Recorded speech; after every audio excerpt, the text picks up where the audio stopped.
Handcuff ঝুলিয়ে সামনের দিকে এনে ট্রেনে ঝুলিয়ে রাখে এবং দুই পাশে প্রচন্ড বেত দিয়ে আঘাত করতে থাকে। আঘাত করার পরে প্রায় অনেকক্ষণ আঘাত করার পরে দুটি বেতে তাদের ভেঙে যায়। তাতে আমার একমাত্র অপরাধ ছিল, আমি তখন বাংলাদেশ জাতীয়তাবাদী ছাত্র দলের একজন কেন্দ্রীয় সংসদের নেতা ছিলাম। আমি কি কারণে মিটিং মিছিলে অংশগ্রহণ করেছিলাম, আমি আমার কেন সেন্স পেরে তখন আমি ওদের থেকে পানি চাইলে পানি দেয় না, ওরা বলছে তোকে পানি দেওয়া হবে না, তোর প্রস্রাব করে দেওয়া হবে মুখে। পরে আমাকে বললাম যে আমি একটু প্রস্রাব করবো, আমাকে নিয়ে যান। আমাকে প্রথমে গুম করা হয় 2013 সালের 5 ডিসেম্বর। তখন আমার পদ ছিল ছাত্রদল কেন্দ্রীয় সংসদের পাঠাগার সম্পাদক।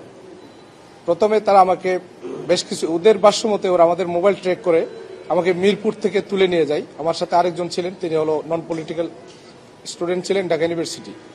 আমাকে ওরা নিয়ে যায় প্রথমে, আমি যেটা বুঝতে পারছি, প্রথমে ওরা নিয়ে যায় আমাকে র্যাব ওয়ানে নিয়ে ভিতরে নিয়ে চোখ বাঁধা অবস্থায়, পিছনে হ্যান্ডকাপ পরা ছিল। ওরা একটা রুমে নিয়ে যায়, রুমে তোলার পর একটা চেয়ারের সাথে আমার হাত বেঁধে নেয়। কিছুক্ষণ পর আমার জিজ্ঞেস করে আমরা কি কি কাজ করেছি 13 সালে। তখন তত্ত্বাবধায়ক সরকার পুনর্বহালের দাবিতে বিএনপির আন্দোলন চলছিল। তখন আমরা ঢাকা শহরের বিভিন্ন স্থানে মিছিল করতাম, যেটা গণতান্ত্রিক আন্দোলন, যেটা আমাদের ফ্রিডম অফ অ্যাসেম্বলি যেটা আমরা করতেছিলাম। ঠিক সেই সময় তারা আমাদের মূলত যারা ছাত্রদল করত কেন্দ্রীয় সংসদ এবং বিভিন্ন বিএনপির বিভিন্ন নেতৃবৃন্দকে তারা ফলো করছিল, ঠিক তারই ধারাবাহিকতায় আমাকেও তারা ট্র্যাক করছিলেন। সেভাবে তারা আমাকে 2013 সালের 5 ডিসেম্বর মিরপুর মুসলিম বাজারের ঠিক উত্তর পাশে একটা কালভার্ট ছিল, ছোট রোডটা অন্ধকার ছিল, সেখান থেকে আমাকে তুলে নিয়ে গাড়িতে তুলে চোখ বেঁধে ফেলে এবং পিছনে দিয়ে হাত বেঁধে ফেলে। পরে তারা আমাকে খুব চড়থাপ্পড় দিয়ে আমি অনেকটা সেন্সলেস হয়ে যাই। এর অনেকক্ষণ পর ওরা গাড়ি ড্রাইভ করে নিয়ে যায় আমাকে। আমার এতটুকু সেন্স আছে, তারা কালশি ফ্লাইওভার দিয়ে আমাকে নিয়ে যায়। কালশি ফ্লাইওভার দিয়ে নিয়ে তারপরও অনেকক্ষণ ড্রাইভের পরে তারা আমরা একটা রাস্তা ডান পাশে ঢুকাই, আমি জাস্ট অনুভব করতে পারছিলাম। পরে দেখি তারা আমাকে নিয়ে চেয়ারে বসানোর পরে অনেক জিজ্ঞাসাবাদ করে। তারা সন্তুষ্ট না হলে আমরা চেয়ার থেকে তুলে তারা আমার হাতের মধ্যে হ্যান্ডকাপ ঝুলিয়ে সামনের দিকে এনে ট্রেনে ঝুলিয়ে রাখে এবং দুই পাশে প্রচন্ড বেত দিয়ে আঘাত করতে থাকে। আঘাত করার পরে প্রায় অনেকক্ষণ আঘাত করার পরে দুটি বেতে তাদের ভেঙে যায়। পরবর্তীতে তারা আবার আমাকে ট্রেন থেকে নামার পরে তারা আমার জেনিটালকে শক দেয়। তারা যখন শক দেয় আমার বাম পাশ, ডান পাশ এবং মাথার মধ্যে প্রচন্ড জার্কিং হয়, আমি সেন্সলেস হয়ে যাই। ঠিক কতক্ষণ সেন্সলেস ছিলাম আমি ঠিক জানি না। এর কিছু পরে দেখি ওরা আবার আমার শরীরে জার্কিং দিয়ে আমি আবার সেন্স ফিরে পাই। যখন সেন্স ফিরে পাই তখন তারা আমাকে প্রচন্ড বেত দিয়ে আঘাত করতে থাকে। তখন আমি প্রায় অনেকটা অচেতন হয়ে যাই।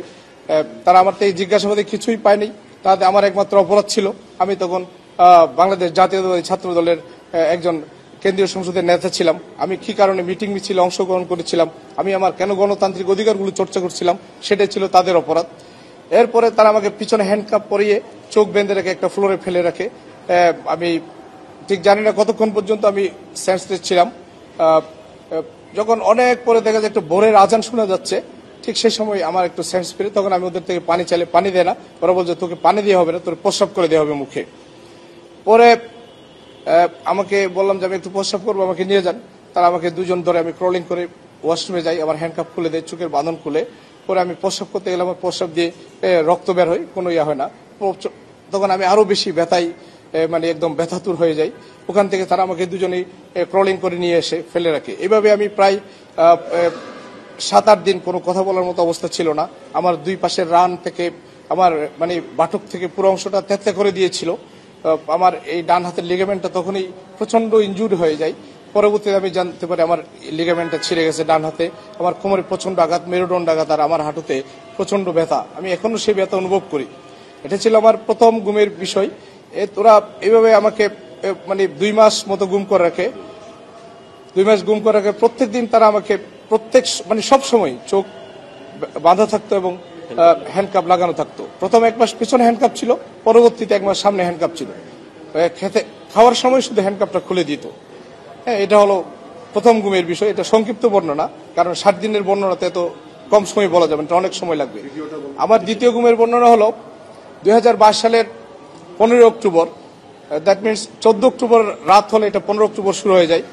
তখন আমি থাকি মিরপুর 6 নম্বর বাজারের সোজা একটা বিল্ডিং এর 6 তলায়। তখন আমি 2:30টার সময় যখন ঘুমাতে যাই, নিচে দেখি প্রচন্ড গাড়ির শব্দ। আমরা যেহেতু তখন আমি ছাত্রদলের সাবেক যুগ্ম সম্পাদক কেন্দ্রীয় সংসদের, আমি সবসময় আতঙ্কে থাকতাম। কারণ এর কিছুদিন পূর্বে আমি ইউএস এমবেসিতে গিয়ে আমি গুমের বর্ণনাটা দিয়ে এসেছিলাম এবং বিভিন্ন মানবাধিকারের কর্মীদের সাথে আমি সাক্ষাৎকার দিয়েছিলাম। এটি ধারাবাহিকতায় যখন আমি 2022 সালের 15 অক্টোবর মানে 14 অক্টোবর দিবাগত রাতে 15 অক্টোবর শুরু দেখলাম আমার বাসার নিচে পুলিশের গাড়ি একটা আসলো। আমি উঠে দেখলাম পুরো গলির পূর্ব পশ্চিম পাশে গলি, পূর্ব পাশে একটা সিটিটিসির একটা গাড়ি, পশ্চিম পাশে একটা পুলিশের গাড়ি। আমি অবজার্ভ করতে থাকলাম। কিছুক্ষণ পর দেখি সিটিটিসির গাড়ি থেকে কিছু লোক বের হয়ে একটা ফাইল বোমা অর্থাৎ লম্বা সাদা বস্তু টাইপের নিয়ে আসছে।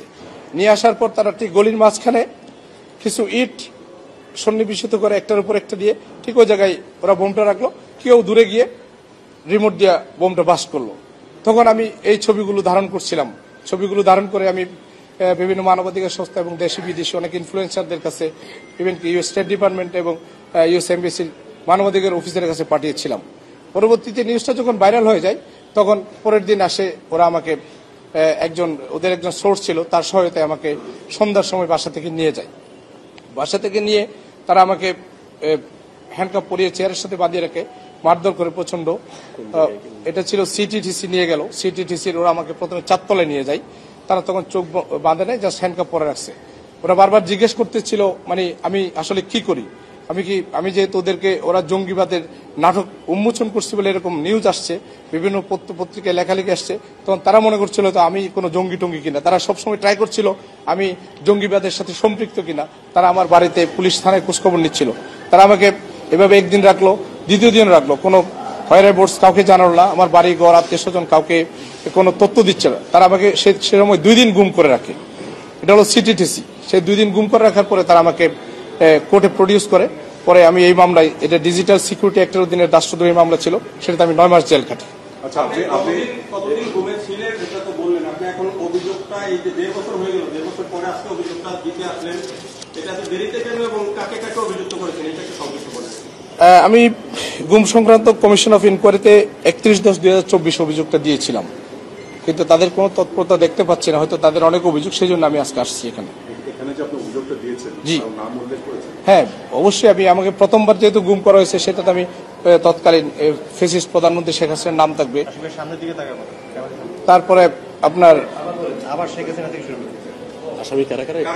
আসামি হলো 2013 সালে যখন যে প্রধানমন্ত্রী ছিলেন ফ্যাসিস্ট, তখন প্রধানমন্ত্রী ছিলেন শেখ হাসিনা, স্বরাষ্ট্রমন্ত্রী ছিলেন মহিউদ্দিন খান আলমগীর, তখন র্যাবের ডিজি ছিলেন মুখলেস রহমান এবং এডিজি ছিলেন জিয়া, কর্নেল জিয়া ছিলেন তিনি তখন। এই 4 জনের নাম হলো প্রথম গুমের বিষয়।